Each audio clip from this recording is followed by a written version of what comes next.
I was a horrible student. I wasn't a horrible student for Indian standards. I was a horrible student for human standards. I was,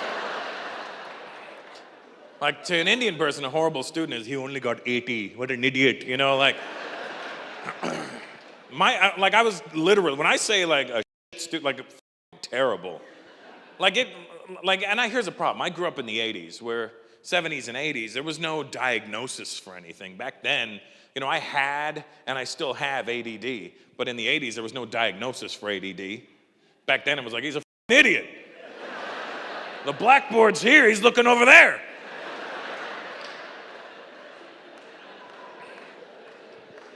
Nowadays, this generation is overly diagnosed. There's a diagnosis for everything now. You bump into a mic stand. Oh my God, he suffers from bumper stand mycophobia. Take this pill. Put it on your forehead.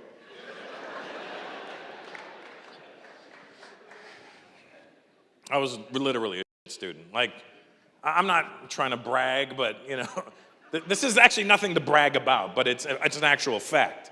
It's funny now, because it's, you know, this was 1984, you know what I mean? But my 9th grade final mark for typing, it was typing back then, there was no computers. Mike, you know what I'm talking about. I don't know how old you are. How old are you, Mike? 47, so you're a year older than me, so you know what I'm saying, Mike. Same. We look a little different, but let's be honest, generally white people don't age that well, so good job. Anyway, you know, but your wife looks great, so that's all that matters, really. It doesn't matter how you look, as long as she looks good, then that makes you look good, and that, you know. But my final mark, Raj, for 9th grade typing was no, I was talking to Raj. Yeah, thanks, Akbar. I don't need you to become sidebar. I need you to,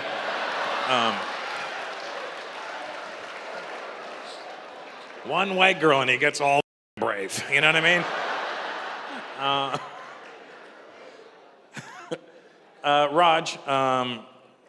Raj, my final mark, shut the fuck up, Akbar, Jesus Christ.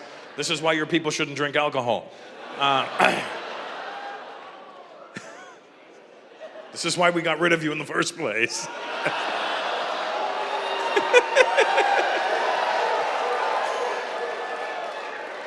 We're leaving. Will your terrible drinkers go?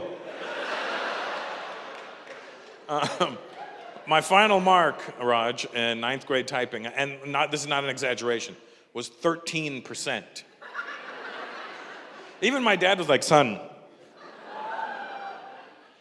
you've hit a new low. Son, you get 25% just for signing your name correctly. What name did you put?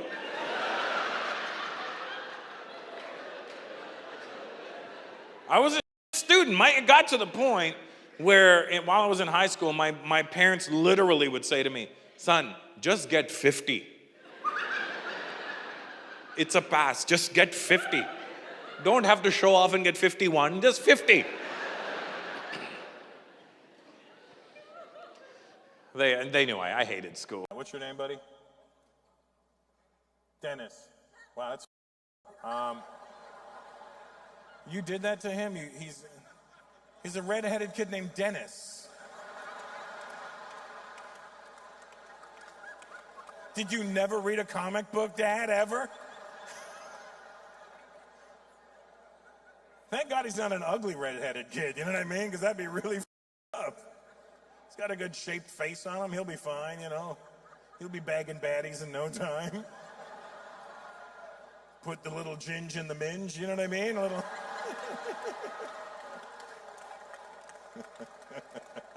That's the one that got you there, Clay. How old are you, Dennis? 14. Oh boy, this is a rough time, Dennis. I apologize, buddy. Is that your brother over there? He just looks like you with brown hair. How old are you, brother? Huh? 18. Okay, 14 and 18. Why do you look older? Why do you look bigger than him, Dennis? Are you bigger than your 18-year-old brother? That's awesome. Do you up now? 14 and 18, man. And that's your dad beside you? Hey, Dad, way to go. You know, we know what you're doing in the bathroom, Dennis. I know.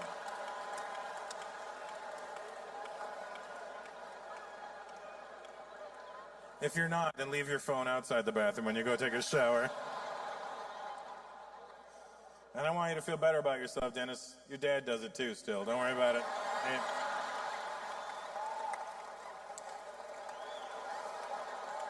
Here's the good news, Dennis. Your dad's face is as red as your hair now. This is amazing.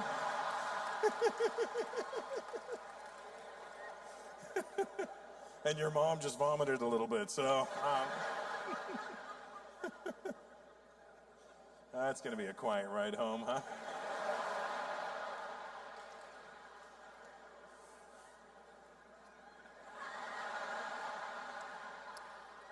Anybody want any gananakwe, kanarakwe, pananakwe back there?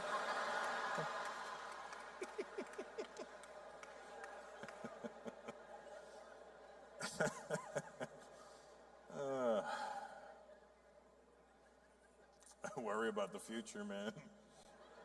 Not Dennis's, we know what he's doing, but I worry about your future, Ella. You know why? There's a lot of things happening, you know?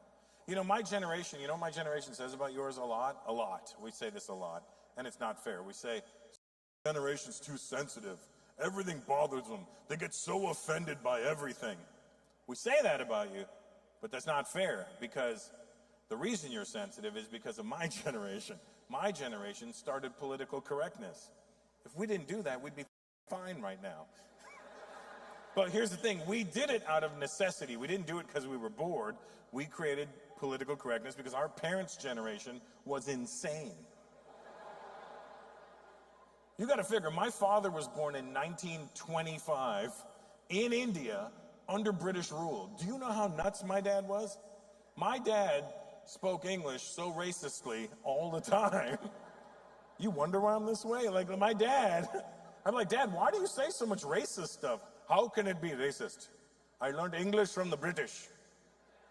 They are the least racist people. If they were so racist, why would they stay with us for hundreds of years?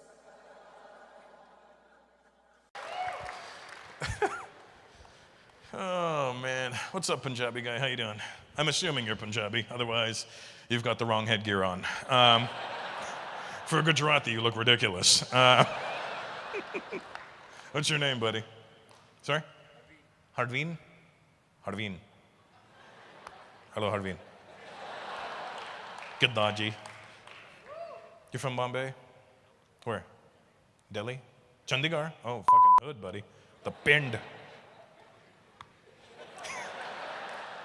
I think Punjabi should be like the national language for swearing, because it really is so... It is, am I right? Like it's the only language that you can get very detailed with your swearing.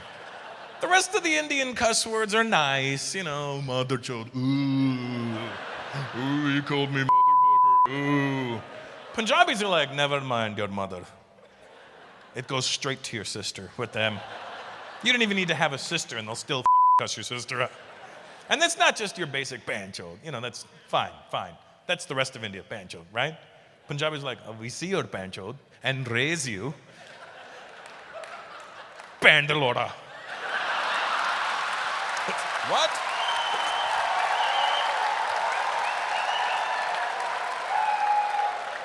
For my white people, let me explain.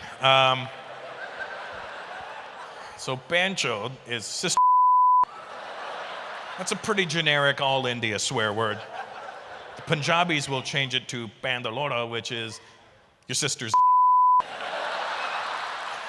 So, your sister has a penis. That's basically what they're telling you. Basically, your sister's more of a man than you are, is what they're trying to tell you. But then they take it a step further. They were like, like that. Okay, now that's your sister's one testicle. One ball. Your sister who a second ago had a penis, now doesn't even have a full set of balls. She's just got one nut. It's so amazing. Look at you, you're like, I've said all of these things in my time. What do you do, Arvin? What's your job?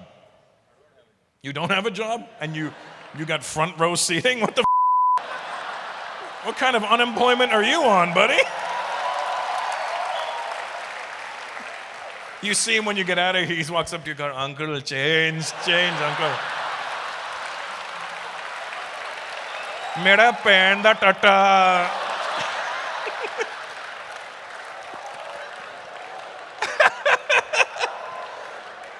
Fucking unemployed guy with the best seat in the house. Who'd you come with tonight? By yourself? Yeah. Who bought you the ticket? One of my friends.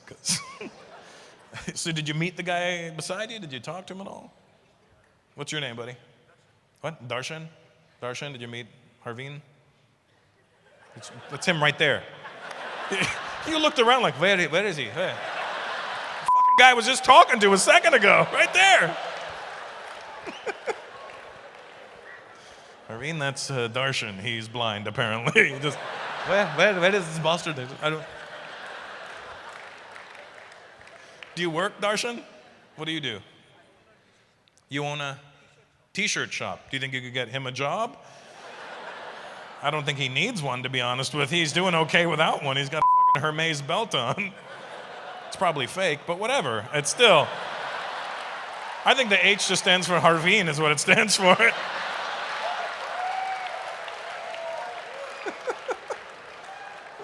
You own a t-shirt shop. Nice. How much are t-shirts? 600. That's expensive, right? I think mine are 600 here, aren't they? Yeah, look, what's your name? From what? Vincenzo. You're not even a white guy by name. How the fuck did you think you were a white guy? See my buddy there in the blue shirt and the fucking leather vest? That's a white guy. That's what I'm talking about. That's him, right? That's a fucking white guy. Those are the white boys I miss. Yeah, buddy.